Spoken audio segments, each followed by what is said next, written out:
गुनाहों के देवता हिंदी साहित्य के प्रसिद्ध उपन्यासकार धर्मवीर भारती द्वारा लिखा गया एक कालजयी उपन्यास है। यह प्रेम, त्याग, आदर्शवाद और समाज के बंधनों के बीच जूझते युवाओं की कहानी है। उपन्यास की पृष्ठभूमि 1940 से 50 के दशक का प्रयागराज अर्थात इलाहाबाद है, जहां नायक नायिका का प्रेम अपनी पराकाष्ठा तक पहुंचकर भी समाज की कठोरता के कारण एक दर्दनाक मोड़ पर समाप्त होता है। आइए पहले हम मुख्य पात्रों के बारे में जानते हैं। चंदर अर्थात चंद्रकांत एक मेधावी, संवेदनशील और आदर्शवादी युवक। सुधा एक चंचल और मासूम लड़की जो चंदर से गहरा प्रेम करती है। डॉक्टर शुक्ला सुधा के पिता है जो चंदर को अपने बेटे जैसा मानते हैं।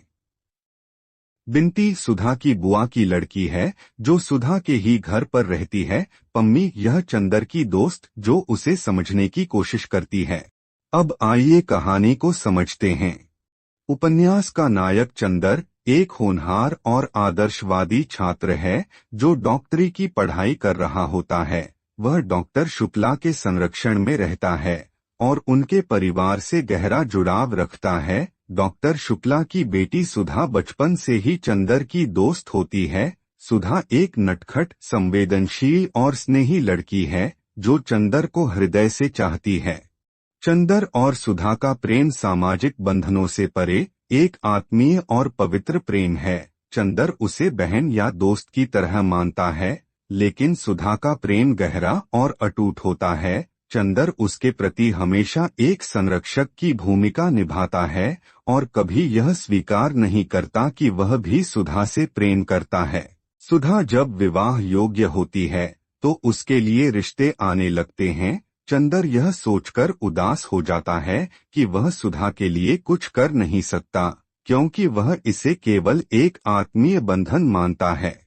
इसी बीच सुधा की शादी विश्वनाथ नामक युवक से तय हो जाती है। जब सुधा को यह पता चलता है तो वह चंदर से अपने प्रेम का इजहार करती है और चाहती है कि वह कुछ बोले, लेकिन चंदर अपने कर्तव्य और आदर्शों की बेड़ियों में बंधा रहता है और सुधा को समझाने की कोशिश करता है कि विवाह आवश्यक है।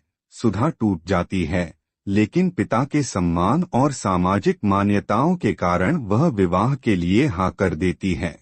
सुधा का विवाह विश्वनाथ से हो जाता है, लेकिन वह मानसिक और शारीरिक रूप से इस बंधन को स्वीकार नहीं कर पाती। उसकी शादीशुदा जिंदगी तनावपूर्ण हो जाती है। उधर चंदर सुधा के बिना व्याकुल रहने लगता है और अपनी पीड़ा को छुपाने के लिए भटकने लगता है।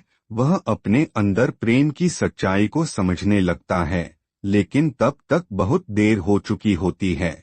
इसी बीच चंदर की दोस्त पम्मी उसे समझाने की कोशिश करती है और उसे प्रेम की वास्तविकता से अवगत कराती है। वह उसे सुधा के प्रति अपने प्रेम को स्वीकार करने के लिए प्रेरित करती है। चंदर को एहसास होता है कि उसने सुधा से प्रेम किया था, लेकिन अपने आदर्शों के कारण उसे खो दिया। सुधा की तबीयत खराब रहने लगती है और अंततः वह गंभीर रूप से बीमार हो जाती है। उसका विवाह उसे मानसिक रूप से तोड़ चुका होता है। अंततः वह अपने जीवन के अंतिम क्षणों में जब वह दिल्ली में एक अस्पताल में भर्ती रहती है, तब वह चंद्र से मिलने की इच्छा जताती है। डॉक्टर शुक्ला चंदर को पत्र लिखकर दिल्ली बुलाते हैं, लेकिन उसे यह नहीं बताते कि वह उसे दिल्ली क्यों बुला रहे हैं, बल्कि यह बोल देते हैं कि दिल्ली में आपके लिए एक जॉब है। जब चंदर सुधा से मिलने पहुंचता है, तब तक बहुत देर हो चुकी होती है। सुधा की मृत्यु हो जाती है और चंदर पूरी तरह टूट जाता है। वह अपने आदर्शों की भूल को समझता है, लेकिन इस एहसास की कोई कीमत नहीं रह जाती। सुधा की मृत्यु के पश्चात एक दिन चंदर और बिंती सुधा की अस्थियों को नदी में बहने के लिए जाते हैं। इसी समय चंदर सभी सामाजिक बंधनों को तोड़कर उसी राख से बिंती की मांग भर देता है और उसे अपना लेता है, क्योंकि पिछले कुछ दिनों से चंदर और बिंती के बीच भी कुछ उसी तरह का रिश्ता पनपने लगता है जैसा चंदर और सुधा के बीच में था। वह नहीं चाहता कि जो गलती एक बार हो चुकी है उसे दोहराया जाए। इसी स्थान पर कहानी समाप्त हो जाती है।